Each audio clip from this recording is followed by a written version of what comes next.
오늘부터 시작된 국정감사에서 법사위 위원장인 정청래 위원장이 김건희는 검찰이 기소하지 않아 처벌되지 않는다며 날을 세웠는데요. 오로지 김건희만 지키는 검찰에 날린 정청래의 날카로운 팩트폭행 한번 들어보시지요. 정치인에게는 이런 말이 있습니다. 대중의 이슈를 대중의 언어로 대중에게 말하라. 이런 게 있습니다. 판사는 어떻게 합니까? 검사의 공소 제기 사실을 법전의 법대로 판결문으로 말하는 거죠? 그렇습니다. 네. 판사는 판결문으로 말합니다. 그럼 이건 가정 상황이 아니기 때문에 피해 나가지 마시고 답변해 주시기 바랍니다. 권오수 등 2심 판결문, 판사의 판결문입니다. 한번 띄워주시죠. 김건희 명의 계좌 관련해서 김건희가 87번이나 나옵니다. 87번이나 나와요. 김건희 명의 계좌는 종합해보면 통정 매매로 인정되고 김건희 계좌는 시세 조정에 이용된 계좌로 인정할 수 있다. 김건희 계좌는 통정 매매로 또 인정될 수 있다. 이게 판결문이 나옵니다. 김건희, CH 계좌 등등은 시세 조정에 이용된 계좌로 인정할 수 있다. 김건희 씨가 공소가 제기됐으면 주가 조작범이란 얘기입니다. 판결문은. 맞죠? 판결에 따르면 그렇습니다. 판결에 따르면 김건희는 주가 조작범입니다. 도이치모터스 주가 조작범. 이건 부인할 수 없는 거죠.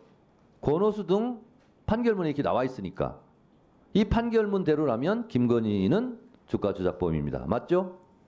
다시 말씀드리지만 이 판결에 적힌 내용, 그 판결이 이제 지금 상고심 올라갔습니다만은 상고심에서 변경되기 전까지는 존중해야 된다고 생각합니다. 다만 그 구체적인 내용이 이제 아까 말씀하신 네. 이제 분들의 어떤 관여, 어떤 공모의 자, 정도... 처장님께서 이 판결문대로라면 김건희 씨는 주가 조작범이라고 말씀을 하셨습니다. 지금. 자, 그런데요. 그 남편 윤석열 대통령은 대선 때 김건희 씨는 손해만 봤다. 이거는 선거법상 허위사실 공표죄에 해당됩니다. 왜? 손해 본 적이 없어요. 윤석열 정권의 검찰에서요. 시세 차익을 23억 얻었다. 법무부 자료에 나오는 겁니다. 김건희, 최은순 씨는 23억을 벌었어요. 통정매매 시세 차익을 얻었어요. 주가 조작범이죠. 자, 그런데 손해만 봤다 또 이렇게 얘기했어요. 일시적으로 손해를 본 적이 있나 봐요. 4,700만 원. 그거 다 보전해 줬습니다. 김건희 씨 통장에 그대로 넣어줬어요. 4,700만 원. 액수가 똑같습니다.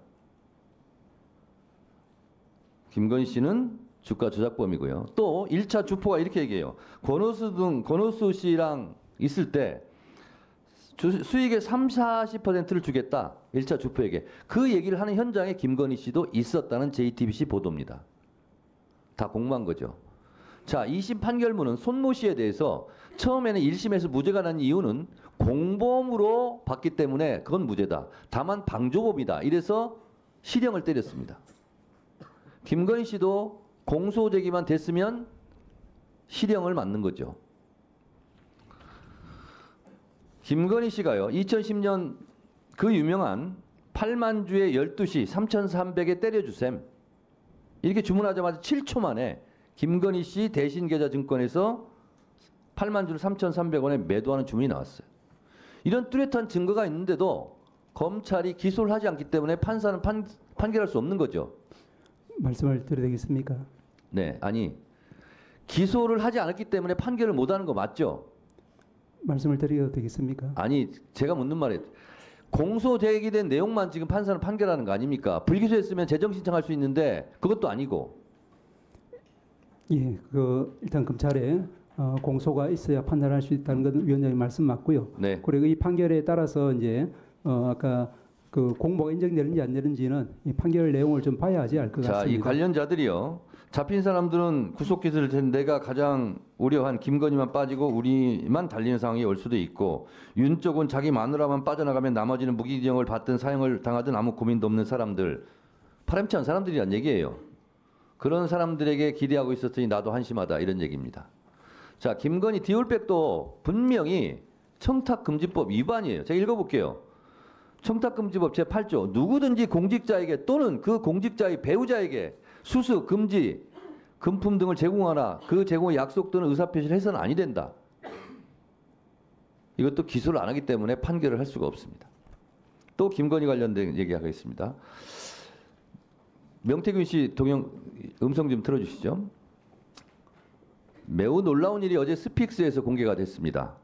3억 6천만 원 여론조사를 했다는 거예요. 명태균 씨 얘기 들어보시죠. 예, 하여튼 조사 돌리면서 할 때마다 나한테 좀 이야기를 해줘요. 맨날 유성에서 뭐 해줘야 돼. 보세요.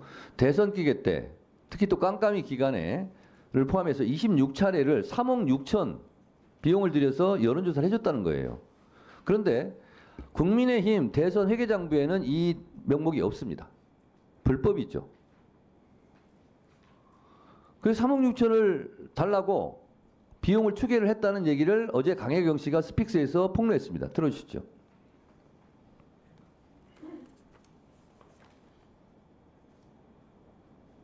돈 받아올게 해서 끝날 시점에 3월 거의 한 20일경에 그 내역서를 만든 거를 가지고 서울로 올라가셨어요. 네. 돈 받아올게 하고. 명태균 씨가? 네. 자, 그 내역서의 금액이 얼마였습니까? 3억 6천 정도 됩니다. 3억 6천 정도 되는 대선 기간에 윤석열 대통령을 위해서 여론조사했는데 비공개 여론조사 3,000샘플을 자 26회 정도 조사를 한 걸로 제 취재에서는 네. 나왔고요. 그 돈이 한 3억 6천 정도 되니까 받으러 가겠다라고 해서 청구서를 만들어 달라고 했다는 거죠. 네, 네. 그 청구서를 만들어 드렸죠. 그 주려고 청구서 지금 한다라고 했었고, 네, 이제 받아올게 해서 청구서를 만들어서 돈을 받아왔습니까? 못 받아왔습니까? 못 받아왔습니다. 연락도 없었고 갑자기 이제 의창구에 보궐선거가 생기니 의창구로 가야 된다. 아, 부랴부랴 선거 준비도 안 된 상태에서 의창구로 저희가 투입이 돼서 선거 진행을 했고 선거를 치렀습니다.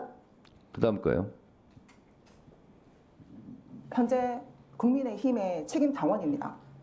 국민의힘 이렇게 자꾸 나라 망치서는 안 되고요. 진실은 정말 진실 밝혀야 되고 권력에 있는 사람들 언제든지 약한 사람들 죽일 수도 있고 살릴 수도 있습니다. 꼭 진실 밝혀질 수 있도록 응원 많이 해주시고요. 당당하게 맞서 싸우겠습니다. 네, 1분간 더 넣으시죠. 자, 저는 사실로 보입니다. 이거 1시간 반 내가 제가 다 봤습니다. 근데 김영선 씨 회계 책임자 있고 미래한국연구소에서도 명태균 씨랑 같이 일했던 사람이에요. 세 사람이 지금 소송전을 벌이고 있습니다. 그래서 이분도 사기 횡령죄로 김영선 의원이 고소를 했대요. 그래서 자기도 어쩔 수 없이 지금 나와서 얘기를 하고 있는 겁니다. 저는 진실로 보여요. 처장님, 예. 만약 이것이 검찰 수사를 통해서 법정에 오면 정치자금법 제32조, 정치자금법 제45조, 공직선거법 47조의 2, 공직선거법 237조 위반으로 저는 보입니다. 이거는 윤석열 대통령에 대한 명백한 탄핵 사유죠. 박근혜 대통령도 법률을 위배하고 헌법수호 의지가 없다 하여 탄핵이 됐습니다. 저는 이것은 탄핵 사유라고 생각합니다. 그야말로 강혜경 씨의 핵폭탄, 탄핵 폭탄이 터졌다고 생각합니다.